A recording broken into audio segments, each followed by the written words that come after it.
Alé fii seen chaîne de télévision Sen TV di émission boo xam ne ni ma ko waxee ci bande annonce bi li ñu ci namm moo di rek fexe ba émission bi di fi dalal ay kàngam ñu waxtaan ak ñoom ci wàllu xam-xam ci kaw dëgg nag ngir muy jëriñ askan wi tey suñu jël benn émission ñu ngi koy dooree ak ki nga xam ne moo di Ousmane Sonko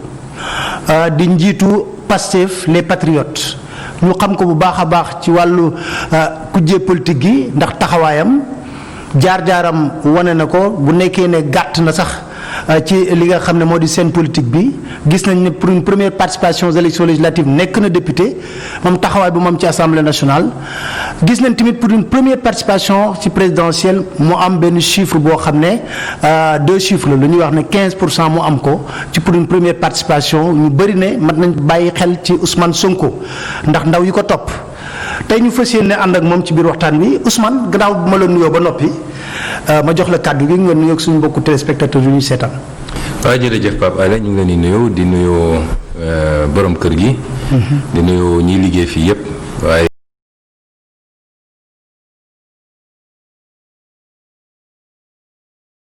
ñoom waxtaan boo xam ne ni nga ko waxee rek ci tey ak dal. waaye waxtaan fi waxtaanu xam-xam parce que askan bi li ñu soxla mooy waxtaan boo xam ne day lalu ci teggin ak ci xam-xam bu leen di jëriñ. waaye du waxtaanu yëkkati baat yëkkati dënn comme ni ñu ko tàmmee léegi ci géewu politique bi. Ousmane ni ma ko waxee léegi première participation élection présidentielle nan nga dundee expérience bi ak yenn enseignement nga ci tiré. waaw élection présidentielle bi doon na expérience bu particulière bu doy waar. doon na loo xam ne coono ju bëree ngi ci loo mën a dégg rek mooy soobu élection présidentielle coono bëree ngi ci muy pré campagne muy campagne ci boppam coono ci wàllu yaram coono ci wàllu alal coono ci wàllu temps bi nga ciy def ñu ciy gërëm sénégalais yépp ndax coono gi lu ko jar la parce que soo jiitalee bëgg sa réew am yéene ci réew mi yàlla may la nga am tuuti ci xam-xam am tuuti ci jaar-jaar am ay loxo yu set ba yaakaar ni loolu war nga ko mën a andi muy jëriñ sa réew loolu coono boo ci daj rek jar na ko waaye gën na koo jar ci bi gannaaw bi nga gisee ni Sénégalais yi dafa mel ni dañoo adhéré ci projet bi. wan la ko nag ci fépp foo jaar man dama yéemu ci élection bi parce que defe naa ñun rek ñoo yoon candidat bu doon campagne ba 3 heures du matin dugg ci dëkk ci àll bi nga gis su mat 2000 3000 personnes di la xaar gunge la depuis buntu dëkk ngay defee sa meeting. loolu dafa am fu mu yegg ci ñun trop mooy gëm ni sénégalais yi am nañ cofeel ci ñun gëm nañ ni suñu discours am na fu mu yegg ci sénégalais ku ñu woteel ak ku ñu woteelul nag ndax li tax nit mën a wote ci jamono ji mu woteel diw wala diw mën na doon paramètres yu bëri waaye loolu dafa firndewu trop ci campagne bi mu feeñ it ci liñ ci yàlla jox xeebuñu ko ndax résultat bu surprendre ñu bëri la. defe naa résultat bu musul am Sénégal la mus naa dégg ci benn télé suñu benn naataango suñu benn ku ñu bokkal ci parti bi ne lii lu guleet la mu am ko tontu ne ko Moustapha Niasse amoon na première élection nangam waaye ñaar yu bokkuñu. ndax Moustapha Niasse dafa nekk 25 ans ci politique doog a génne def parti am ñun juróomi at ci gannaaw mosuñoo politique ñu xëy samp parti ci neen dox ci juróomi at yàlla may ñu ci loolu ñuy sant yàlla bu baax ñépp nag dëppoo ni. amoon na neneen nu élection bi di doxee te ñu teg ko ci yoon peut-être lii ñu gis ci score mën na am ñu am lu ko ëpp fuuf kon loolu rek dal na xel te bi ñu génnee élection ba léegi nag ñu gis ni dafa mel ni dafa affaire bi dafa multiplier wu sax ni nit ñi di ñëwee ñu ciy sant yàlla di ci gërëm sénégalais yi di leen ci gërëm bu baax a baax. muy ku ñu woteel kooku la ñu gën a gërëm ndax daf ñoo wóolu ba tax mu sànni ñu carte waaye ki ñu woteelu tamit ñu koy gërëm parce que man li ma gëm. manifestation de sympathie yi may gis tout le temps ba tey am naa jafe-jafe génn ci mbedd mi ni ma daan génnee gëm naa ni loolu rek doy na nit ki woteel na la woteel la waaye nga nekk acteur politique ak politique ni ñu ko xoolee tey Sénégal ak bët bi sénégalais xoolee politicien nga xam ne foo tuddee politicien ñu ne cam parce que li ñu koy méngale du lu rafet soo demee yow ba tey nga mën a am boobu gëdd ci sénégalais dañuy dellu sant yàlla gën a góorgóorlu dëgg continuer li ñu doon liggéey ba sénégalais yi fonk ñu daal di préparer li nekk suñu kanam incha allah. jërëjëf ci laaj njëkk bi mais nag Ali Kalla ji moom dañ ko mooy mbiru 94 milliards yi coow li bari na ci trop. moom ñaari pàcc pàcc bi ci njëkk bi duñ ci duggagum dañuy dugg ci li nga xam ne moo na këtt ne jon ñaari plainte am na plainte bu Mamour Diallo waaye sa bos moo ko jiitu woon fan ngeen ci toll ci wàllu yoon. waaw xam nga Pape Alé da nga ne coow li bëri na waaye boo seetloo fan yi coow yi bëreetul ndax coowal politique ak coowal justice bokkul ndax ñi jëloon dossier bi bu ko def politique jàpp ni mun nañu nax sénégalais ci politique keroog bi yoonu justice xàllee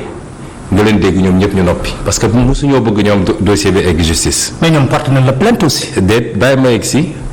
dossier bi juróom benn plainte ci am. ci naka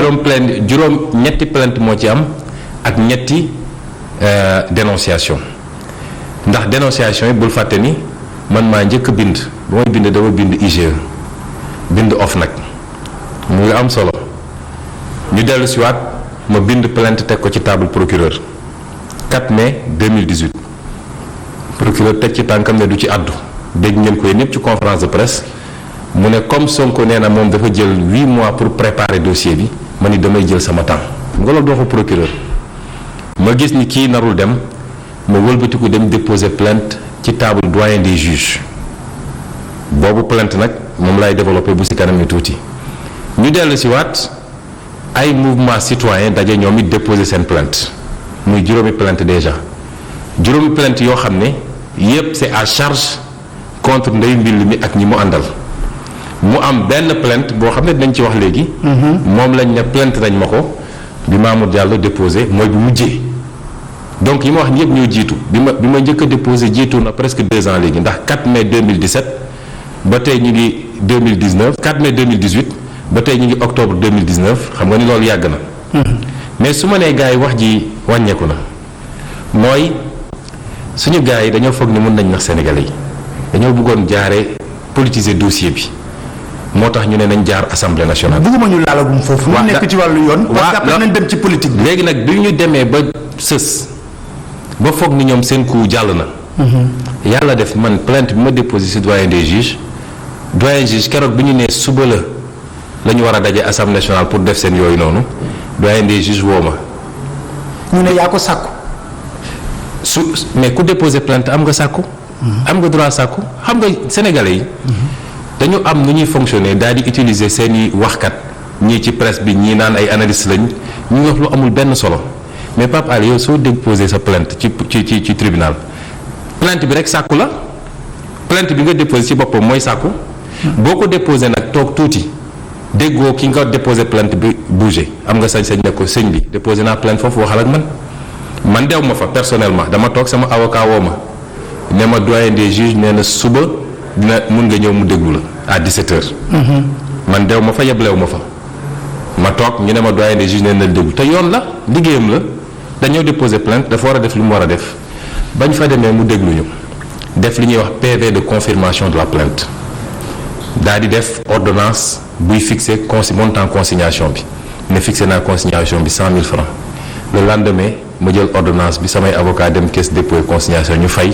daal di boole quittance consignation bi déposé ko ci doyen des juges boobu la doyen des juges lié boobu la ko plainte bi lié moom mënatul def lu dul instruire moo tax nag loolu jaaxal leen ñoom ñëpp dégg nga ay député di critiquer doyen des juges en violation de la séparation des pouvoirs ci ni mu doxalee te li mu doxalee mooy yoon parce que ñoom mosuñoo bëgg mbir mi jaar ci tribunal parce que xam nañ ni affaire bi flagrant délit la ni ma ko waxee doyen des juges bi mu defee loolu ba pare continuer liggéeyam transmettre na au procureur pour mu def réquisitoire am procureur mënul bañ a informer refus d'informer mënul am ci dossier bi xam nga ndax lan. lu tax parce que damay wax ak yow xam-xam. te li may wax nii avocat ak professeur d'université ak juriste bu nekk suba mën nga ko laaj ndax dinañ ko teggi procureur mënul bañ def refus d'informer ndax yoon dafa ne code pénal dafa ne. benn cas rek le procureur su ko doyen des juges saisiré benn cas rek la mun a bañ a refuser d'informer. mooy su dee les faits mbir mi am niñ ko définiree ci biir plainte bi admettre une qualification pénale mooy mënuñu ne lii. infraction pénale la te loolu les faits yi ñu décrire. yow jàpp nga ne ay infraction ay infraction pénale la. loo définir génnee génne escroquerie, génne faux intellectuel, génne faux usage de faux, génne concussion, génne ay preuves yu leer yu ko wane aussi ci définition bi kooku procureur mënatul bañ a informer. ñu bëri dañ ne léegi ñu bëri dañuy wax ne foofu Ousmane Sonko amul benn preuve ci li muy wax. waaw non lu tax loolu preuve yooyu ñuy wax noonu yow sénégalais ñuy wax ne Ousmane na génne preuve yi muy wax ñi nga jàkkaarloo sax loolu wax sénégalais ñu ne amul benn preuve ci li nga wax. non Pape bul dog sama raisonnement parce que nañu teg yeggali raisonnement technique c'est important. ay cër parce que fi ma bëgg a daane de. dafa am lu ma bëgg a wax ak sénégalais yi. mooy tey procureur mënul bañ a refuser d'informer. mais même su defee réquisitoire ne refus d'informer réquisitoire am liéwul le doyen des juges le doyen des juges mënul bañ a instruire dossier bi transmettre ko une juridiction de fond. pour ñu dem ci procès bi. moo tax fi mu ne nii le procès est inéluctable. donc procès bi nga bëgg. procès bi mënul ñàkk te il faut mais kuy déposer plainte procès nga bëgg a Pape Alé xam nga wax yoo xam dafa am wax yoo xam ne naka la ñuy dem déposer plainte si devant le doyen des juges déposer ko devant le procureur ñu koy laaj ndax yow bëgg nga procès. depuis 2 ans presque ma déposé plainte. man maa bëgg procès man amul keneen ku ko bëgg mais li gën a am solo mooy tey Sénégal yëpp dañu war a taxaw exiger procès bi am parce que xam nga ndax lan. lu tax. faits yi ñëpp ko confirmé